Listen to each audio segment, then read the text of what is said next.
Yan Marcos 4:26-34. Ang mabuting balita ng Panginoon ayon kay San Marcos.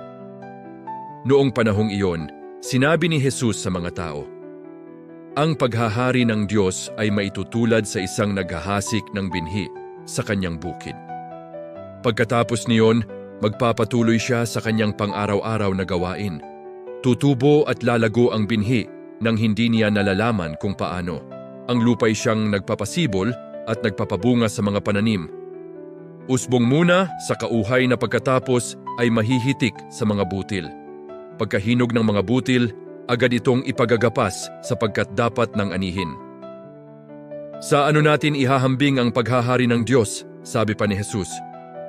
Anong talinghaga ang gagamitin natin upang ilarawan ito? Tulad ito ng butil ng mustasa na siyang pinakamaliit sa lahat ng binhi. Kapag natanim na at lumago, ito'y nagiging pinakamalaki sa lahat ng puno ng gulay. Nagkakasanga ito ng malalabay. Anupat ang mga ibon ay nakapamumugad sa mga sanga nito.